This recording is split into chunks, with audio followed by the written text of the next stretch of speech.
Çorabın bilek kısmını toplamda 72 sıra boyunca düz örgü yaparak ördüm. Bir de ölçerek bakalım. Bu şekilde ölçtüğümüzde düz ördüğümüz kısım toplam 15 santim.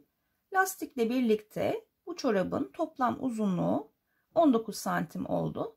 Sizler bu bilek kısmını dilediğiniz uzunluğa gelene kadar örebilirsiniz. Şimdi topuk yapımıyla devam ediyoruz. Arkadaki şişimi çekiyorum. Topuğu bu ön şişimizdeki ilmeklerin üzerine yapacağız. Bu arkada misinada olan ilmeklerimizi topuğumuz tamamen bitene kadar hiç ellemiyoruz. Bu ilmekleri bu şekilde döne döne topuğumuzu oluşturacağız. Evet, yine aynı şekilde düz örgü yaparak topuğumuza başlıyoruz.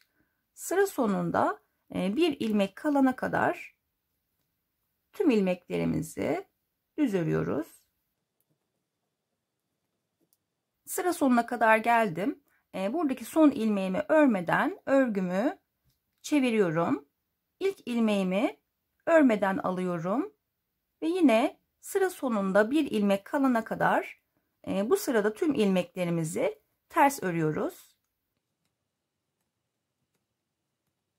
Sıra sonunda bir ilmek kalana kadar bu sıramı ters bir şekilde ördüm. Şimdi örgümü çeviriyorum. Bu sıramızı düz olarak öreceğiz. İlk ilmeğimi yine örmeden alıyorum ve bu kez sıra sonunda 2 ilmek kalana kadar tüm ilmeklerimi düz örüyorum. Evet, sıra sonunda 2 ilmeğimi örmeden bıraktım ve örgümü yine ters çeviriyorum. İlk ilmeğimi örmeden diğer şişime alıyorum ve burada da sıra sonunda yine aynı şekilde 2 ilmek kalana kadar tüm ilmeklerimi ters örüyorum. Evet, sıra sonuna kadar geldim. 2 ilmeğimi örmeden örgümü yine çeviriyorum. Yine bu sırada ilk ilmeğimi örmeden alıyorum ve sıra sonuna kadar yine düz örgü yapacağım bu sırada. Bu kez sıra sonunda 3 tane ilmek bırakacağız. 3 ilmek kalana kadar örüyoruz. Evet, sıra sonunda 3 ilmeğim kalana kadar ördüm. Yine örgümü çeviriyorum. İlk ilmeğimi örmeden alıyorum. Bu sırada da sıra sonunda 3 ilmek kalana kadar örüyoruz. Evet, 3 ilmek kalana kadar bu sıramı da ördüm. Örgümü çeviriyorum. Topuğun bu kısmını bu şekilde aynı mantıkla ilerleyeceğiz arkadaşlar. Ne yapmıştık? İlk sırada düz ve terste sıra sonlarında örmeden birer ilmek bırakmıştık. Sonraki sırada düz ve terste sıra sonlarında 2 ilmek bıraktık örmeden. Bu son ördüğümüz sıralarda bakın bu şekilde 1 2 3, burada da 1 2 3 tane ilmek bıraktık. Şimdi bu sırada düz ve terste kenarlarda örmeden 4 tane ilmek bırakacağız. Sonraki sıralarda 5 6 7 bu şekilde devam edecek. Peki nereye kadar bu şekilde devam edeceğiz?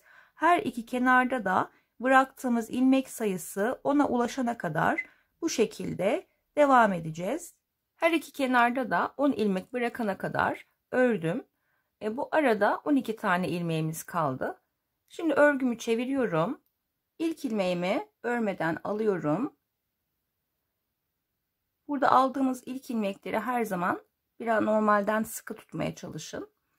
Şimdi burada bıraktığımız 10. ilmeğe kadar düz örgü yapacağım. Bu kenarlarda bıraktığım 10. ilmeğe kadar ördüm. Şimdi burada bu bıraktığımız ilmekleri örerek ilerleyeceğiz. Her sıranın sonunda bıraktığımız bir ilmeği örerek yine başladığımız yere geri döneceğiz. Şimdi bu kenarda bıraktığım 10. ilmeği de öreceğim.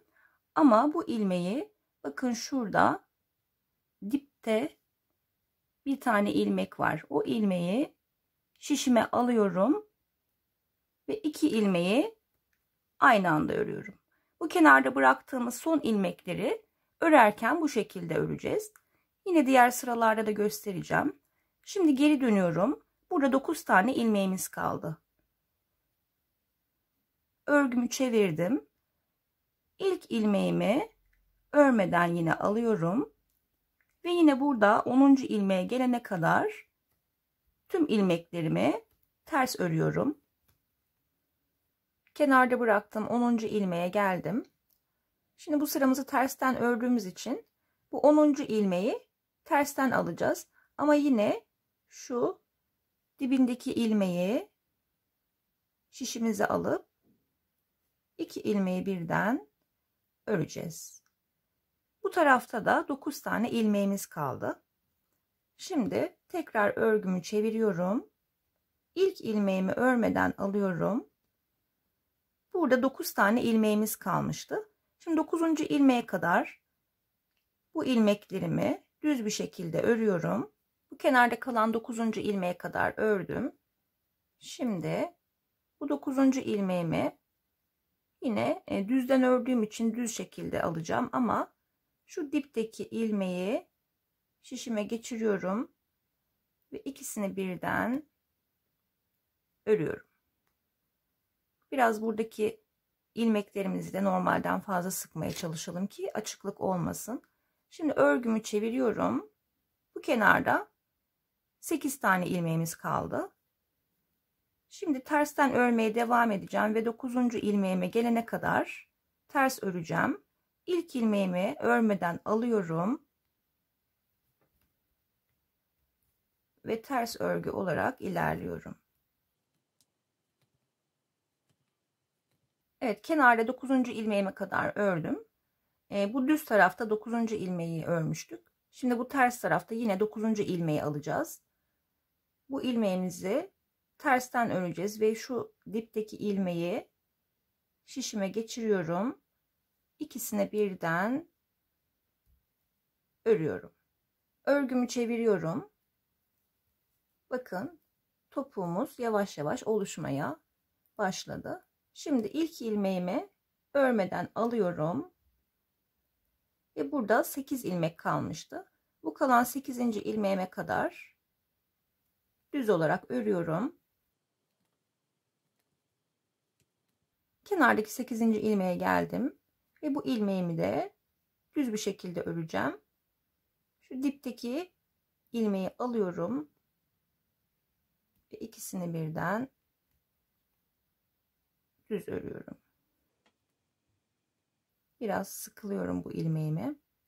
Örgümü çeviriyorum. Bakın burada 8. ilmeği ördük. 7 tane ilmeğimiz kaldı.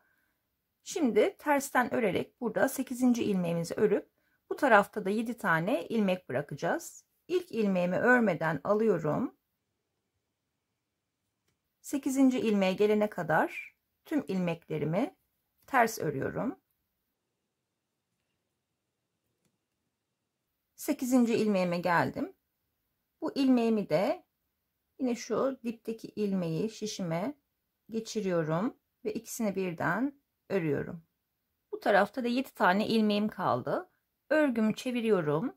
Topuğumuzun bu kısmını da aynen bu şekilde örerek tamamlayacağız. Şu anda her iki kenarda da 7 tane ilmeğimiz kalmıştı. Şimdi 6'ya düşüreceğiz. Daha sonra 5, 4, 3, 2, 1 diye tüm ilmeklerimizi her sırada bir tane örüp topuğumuzu tamamlamış olacağız. Yanlarda bıraktığımız ilmekleri ördüm. Topuk kısmını da bu şekilde tamamlamış olduk. Şimdi arkadaki ilmeklerimi şişime alıyorum ve örgümü çevirip bu bilek kısmında yaptığımız gibi aynı şekilde döne döne bu ayak kısmımızı da tamamlayacağız. Topukla burun arasını kendi ayağımıza göre nasıl ayarlayabiliriz? Bu çorabı misinalı şişle ördüğümüz için ayağımıza çok rahat bir şekilde giyebiliriz. Ayağımıza giydiğimizde örgümüz serçe parmağına geldiyse artık burnu kesmeye başlayabiliriz. Ya da ölçerek yapmak istiyorsanız eğer ben bu çorabı 38 numara için topuktan hemen sonra 15 santim olacak şekilde örüyorum. Sizler de 38 numara için bu ölçüyü kullanabilirsiniz. Daha küçük ve daha büyük numara için bu ölçüyü 1 santim kısaltıp ya da 1 santim uzatarak yapabilirsiniz.